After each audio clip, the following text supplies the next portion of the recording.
Hello, my lovely followers. So, I really wanted to do a blog on Harper's sleep and the sleep training we did. I've had so many questions and so many people ask me what's going on, and I just wanted to have it all in one place. So, I have written a blog as well, but I really wanted to just get here and talk to you about it. Now, I will be referring to my notes because there was obviously so much that happened over the last few months, and as a mum, your brain gets a bit scatty, so I will be referring it to. So, as you guys know, like when you leave hospital, there's no like manual to how you're supposed to sleep train your baby or what's supposed to happen, and you just wing it. So, of course, those first few weeks, there was a lot of feeding, sleeping, feeding, sleeping. That's what they do. She was sleeping on my chest all the time. Fabulous, that's fine. We did then had a roadblock around the 4 or 5 week mark. And Harper got silent reflux. Now, this is kind of not to do with the sleep training, but it's actually a really good point for you guys. So when she started screaming and screaming and screaming, my mum's a doctor, and I said to her, what's going on? And she said, are you holding her up after a feed? And I was like, oh no, like I feed her and then I put her straight back down to bed. And mum was like, Danny, she's probably got silent reflux. The milk is probably going up and down. So the muscle at the bottom of here isn't strong enough to hold the milk down. So once they've had some milk, if you lie them down, then it just goes up and down, which causes that acid reflux, and it hurts. And of course, I felt guilty and horrible straight away, like I did this to my baby, but I wasn't to know. So after that, I started holding her upright, but for the next 2 weeks, it was a nightmare. So there was a lot of rocking to sleep because she just wouldn't go to sleep if she was flat because it was hurting her. And she was in pain as well. Now, when we went to our doctor, unfortunately, they wouldn't prescribe anything for babies that young. And luckily, my mum prescribed some baby Zantac. So at 5 weeks, I think it was, 5 or 6 weeks, we gave her the baby Zantac. And within 2 days, 3 days, she was so much better. But then we had got into a habit of rocking to sleep. Now, at that stage, in hindsight, I probably would have stopped that, but I didn't. I continued it. So I continued rocking her and feeding her to sleep. So at night time, our routine was basically, play, feed, fall asleep on my boob, pop you in your bassinet, which, that's what we knew to be right. And people kept telling us, enjoy these newborn times, they grow up so quickly, which is all well and good. And we were loving our newborn times, but I wish I'd known what I know now. No one told me that in a few months' time, when you need your baby to go to sleep, it would be a nightmare. So around 3 months, sorry, I was looking at my notes. Around 3 months, she was waking about once a night. So it just slowly started to get better. And I was like, okay, maybe she is just getting into her own routine. We were still boobing or rocking her to sleep. So falling asleep on my boob, or if Chris was putting her to sleep, he'd rock her to music until she fell asleep, and then we were putting her down. But she was probably only waking up once a night. But we had no routine. We were just winging it. I had started reading a book at one stage, and it made me really anxious. I didn't like the way it was written, so I sort of flogged that off. And when someone mentioned sleep training, all I had in my mind was my baby screaming for hours and hours and hours and hours, and me not being there and her just being in the room by herself. And I didn't like the thought of it. I hadn't educated myself enough on it. There was lots of negativity around it, and I just pushed it to one side. Then at around 3.5 months, I took her out of her bassinet and put her in the docker tot in our bed, and we started co-sleeping. I found it just easier because when she woke up in the night, I could just pick her up from there and then put her back. It was just easier on my part. So obviously I wasn't really thinking of her. Again, I was winging it. And it was just easy. Then at 4 months, this 4-month sleep regression hit, and she was waking up almost every hour. So it was taking us 1 to 2 hours to put her down, rocking, feeding, screaming to sleep. We couldn't have people over. We'd have people over for dinner, and it would be a nightmare. Like, I didn't know what time she was going to go to sleep. Like, was she going to go to sleep, at 7? Was she going to go to sleep at 8? How long was it going to take her to put her down? Someone had mentioned to me awake times before I had the baby, and I quickly remembered that one about 4 months and was like, oh, maybe I should refer to that. And I was like, oh, okay, she's not supposed to be awake more than 2 hours, so let's see if that works. So I get to the 2-hour mark and I try and put her down, but she wouldn't just go to sleep, so I'd have to go back and rock or feed her to sleep. But yeah, it was just really exhausting, and I just felt like we didn't have a life. And then I just sort of thinking, okay, this is what it's like to be a mother. And we were just accepting it. So yeah, 4 months. So she'd scream to sleep. She'd wake up every hour. I bought like all these sleep aids. So a Glow Dreaming, we had white noise, we had music in there, we had a mobile. I just had tried every sleep aid under the sun. And we were co-sleeping. So then around 4 months, I took her out of the docker tot and just put her in the bed. And yeah, you know what? It was really cozy and I loved the cuddles, but I started then another bad habit, great, of if she'd wake up, I would just literally roll over, put my boob in her mouth. She'd suck for a little bit and then go back to sleep. I would do that whenever she woke up, which was 3 to 4 times a night. So she squirmed, my boob was in her mouth. She cried, my boob was in her mouth. It was easy, she was right there. Little did I know I was creating a terrible habit. And again, if I'd known what I was doing, I would have changed the way I did things. So when she was 4.5 months, we went to Bali and the same thing sort of continued. So every time she was due a nap, I was doing the 2-hour wait time thing. We'd take her up, but I wouldn't just put her in her bed. I would rock her or feed her to sleep until she fell asleep. So she wasn't going to sleep on her own. If she woke up after 45 minutes, so one sleep cycle, she had no idea how to put herself back to sleep either. So I never knew how long she was going to sleep for. It could be 45 minutes, it could be 2 hours, it could be 3 hours. I'd have absolutely no idea. Then we got back from Bali and she was 5 months old. And we thought, right, it's time for her to go into her own room. Well, that wasn't ever going to happen well, was it? She'd been feeding to sleep, she'd been rocked to sleep, she'd be in our bed next to us the whole time. Every time she woke up, I was right there. Like, this was my fault. Like, I felt like such a bad mother. So you guys out there, like, please don't feel like I felt, but I felt like I'd created this. Like, I was the cause of why she couldn't sleep. Like, I was like, oh my God, what have I done to her? Like, she can't just go to sleep on her own. So when we tried to put her in her own room, it was just a nightmare because that would take even longer because she was unfamiliar surroundings. I was not there. Chris wasn't there. My boobs weren't there. And then, of course, because she was still waking 3 to 4 times a night, every time she woke up, I had to like run into the room. So as soon as she squeaked, I would run into the room and I was right there and picking her up. So I was more tired because I couldn't just roll over and put my boob in her mouth. And Chris and I were just like, it was nightmare. She'd wake, here we go. She would wake so I'd put her down at 7. She'd wake at 8:30, 10:30, and then every hour after 12, like 1, 2, 3, 4. And then at 5 o'clock, I just was like, no way. And I'd bring her into our room again and she'd probably sleep till 7. So she loved sleeping with us, but it just wasn't feasible. And we were so tired and we had no life. And Chris and I don't argue, but we were getting really naggy at each other and it just wasn't pleasant. And I couldn't leave with anyone anyway. She'd scream. So I could never go out for dinner because I couldn't let anyone put her to sleep. I couldn't let someone put her to sleep like that. Can you imagine like being someone that didn't have children or had children, was looking after this baby and all they did was scream? Like, that's horrendous. And putting them to bed like that. So we literally couldn't do anything. Then at about, just after 5 months, I got sick. So I couldn't feed her to sleep anymore because I was just so sick. So I think I fed her for the first 4 days. I fed her once a day. And she was still waking and we were just exhausted. I was at the end of my tether. I was just so tired and I felt so like I was so emotional. I said to Chris, we have to do something. I said, I think we have to sleep train. So Chris and I were on Instagram and Google and Facebook, like asking questions to our followers, asking our friends and family, like, what have you done? What program have you used? I really didn't want a cry it out method. I didn't want to be out of the room. There must have been another way. I also didn't want to go to a clinic. I don't see the point of going somewhere where it's not your own environment. Like, that's not where my baby is going to be sleeping. So I didn't like the thought of that either. And we had some recommendations and then I just decided to Google sleep trying to come to your house.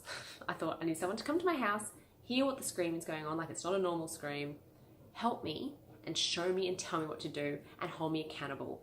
Because a friend of mine had sent me a sleep program earlier when she was 4 months and it was like 300 pages and it was just words. And without someone guiding you through it and showing you and telling you, it's just words and no one's holding you accountable. So happy sleepers came up in my Google search and I was like, as soon as I got on the phone to her, I started crying. I was like, oh my God, I need your help. And she was like, it's okay, I'll help you. I was like, I'm at the end of my tether, my baby won't sleep and I feel so bad. And then she started asking me some questions like, what are you doing currently? And I was like, oh God, here we go. I feel like a naughty schoolgirl. I was like, yes, so I'm feeding to sleep, we're rocking to sleep, we play music to sleep, we have white noise, we have a glow dreaming. She has all the sleep aids. Like, it was just, and then as I was saying it, I remember being like, right, okay, this is not great. And she was like, that's okay, I'll help you. Is she in her own room? And I was like, yep. So the first thing she actually asked me to do was black out the windows with foil. So it looks a bit dodgy, but we don't have blackout blinds and our blinds aren't great. And especially when it was really light during the summer, there was so much light coming in the room. So I went and foiled all the windows, removed all sleep aids. I removed her mobile, I removed her glow dreaming. We weren't allowed to play music anymore. And then Christine said to me that the first night is going to be very hard. She suggested I have earphones, but she does the camp out method. Now, I hadn't heard of it before, but she said, you're in the room with her, you're sitting right next to her, you can talk to her as much as you like, you can touch her every now and then, so she knows you're there and she can sense your presence. So I was like, made me feel better. I didn't want to just leave her. That made me feel better. So we decided to opt for the half night program, which means Christine would come to our place and leave at midnight, because she was waking up at that 8:30 and that 10:30 spot. So I said to Christine, look, as soon as she'd been even just making a slight sound, I was always there. And she's like, yep, so we're going to teach Harper to fall asleep by herself with no sleeping aids, and also to resettle herself, because that's also a really important skill. And she sort of said to me, like, you know, Danny, you don't need anything to help you get to sleep. You just put your head on the pillow and you go to sleep. When you wake up in the middle of the night, you also don't need something to help you go back to sleep. You just go back to sleep. Neither do babies. They don't need that. And you know what? In those moments, it just clicked that I had been creating these habits right from the start. Like, I'd been rocking her to sleep, and of course, it's not her fault that she needed to be rocked or fed to sleep. That was not her fault at all. I'd created that, and I had a lot of guilt, which I know is bad, but I did, and I did feel really bad for her. And every time she screamed, I was like, I've done this to you. But I think that's just a mother's guilt. So she came on the first night, and we did the bath routine with her. And then she said, so what you're going to do is you're going to give her bottle in her room. Then you're going to put her in her sleeping bag, and then you're going to put her in her cot. So the association is that sleeping bag means cot. You don't feed in her sleeping bag. The sleeping bag is literally just for sleep. So as soon as you take her out of a cot as well, you remove the sleeping bag. So the sleeping bag is the association with bed. So I was like, oh my God, she's just going to scream. So fed her, burped her, put her in a sleeping bag, put her in her bed. And she cried for 24 minutes. So, to be honest, not as bad as I thought, but it was the longest 24 minutes of my life. So I had earphones in with some music playing, because it's really hard to hear your baby scream. Christine was texting me, really encouraging things like, you're doing great, keep going, she's okay, like, you can touch her, you can say mummy's here, reassure her that you're there.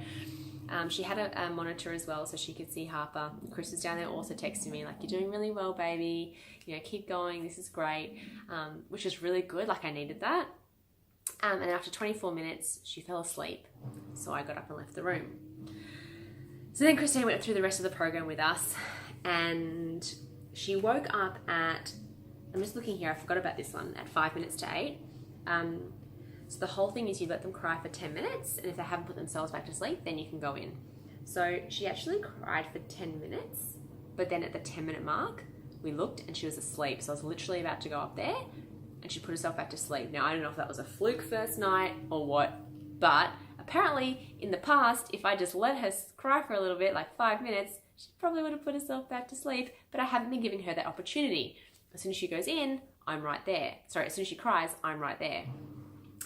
So then at 10:56, she cried for 10 minutes, and I went in, and she'd had a poo, which is really annoying, but I had to change her. And then I had to sit down and wait for her to stop crying again. And that took, I think, another 55 minutes, so about an hour. It was really, really hard that hour. I had the earphones in, I had Christine and Chris texting me the whole time. I was reassuring her I was there, I was touching her every now and then, but that was really, really hard, and you've got to be really tough. But I kept thinking, this is for her, like this is for her goodness, this is for our goodness, this is so she can sleep well.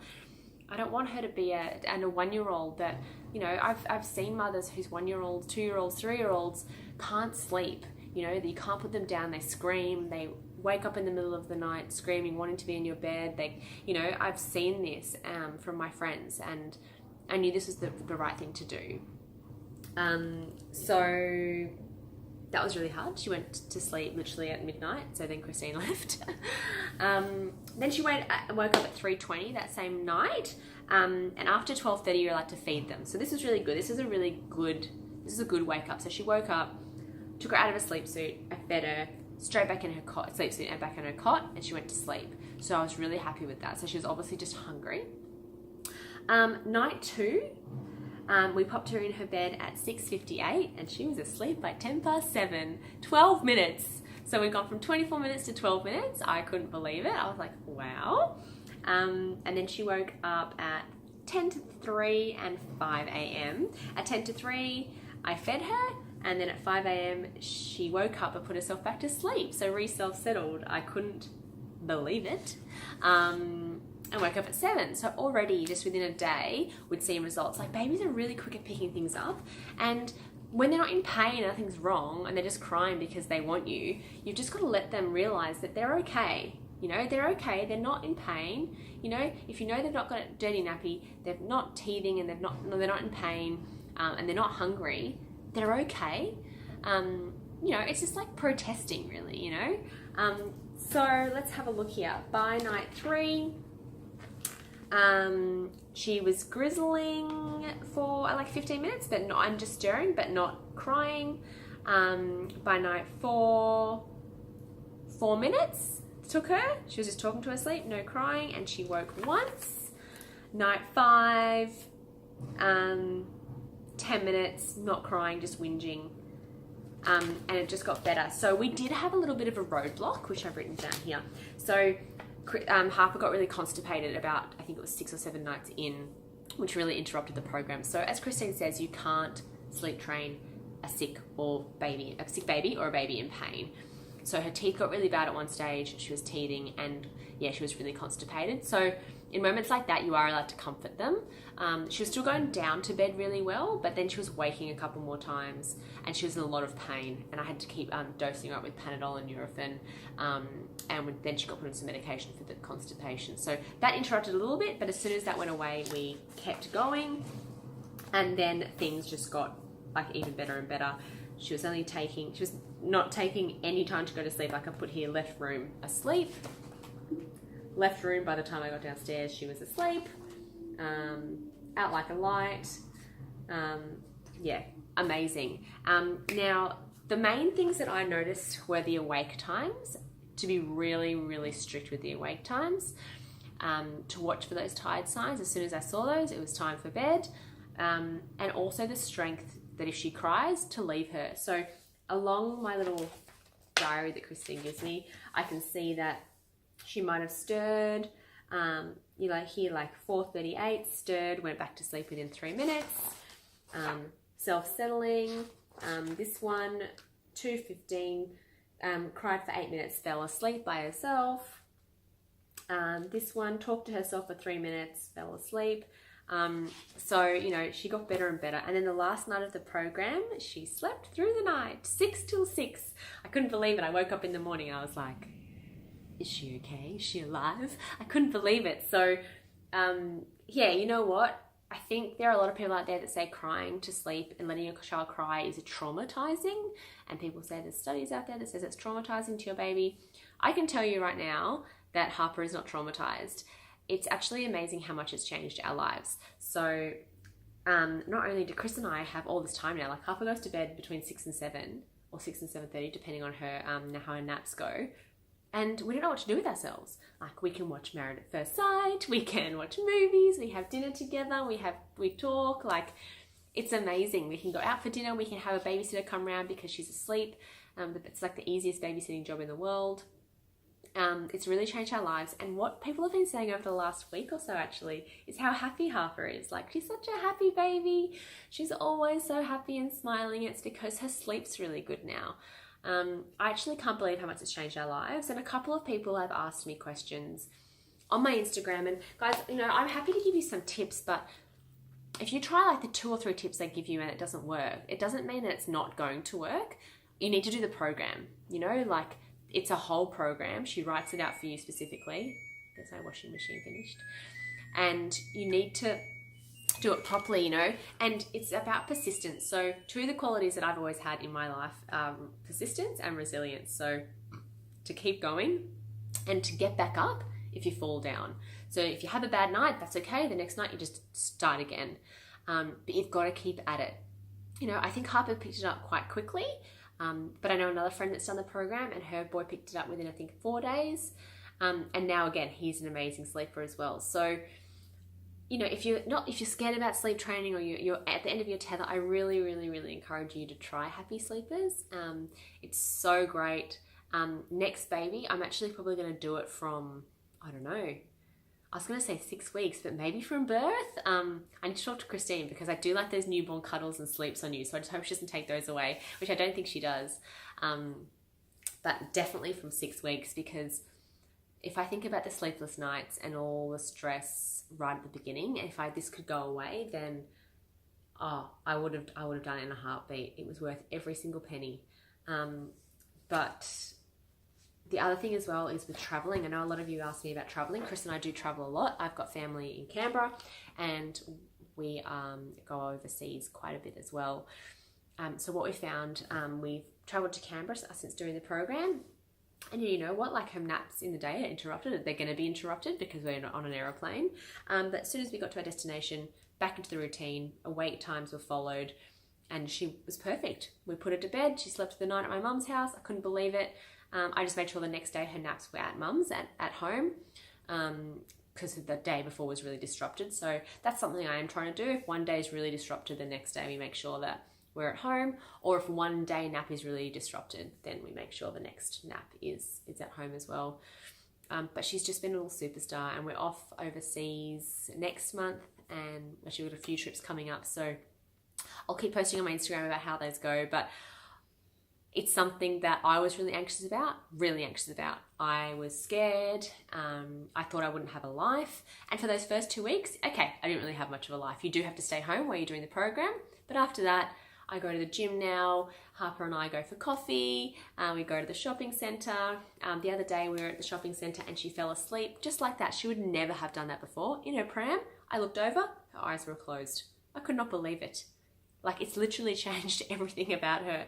So I highly recommend it. I don't know if I can go on it enough, but Happy Sleepers, I'll put the link here and it's on my Instagram as well. Her name is Christine.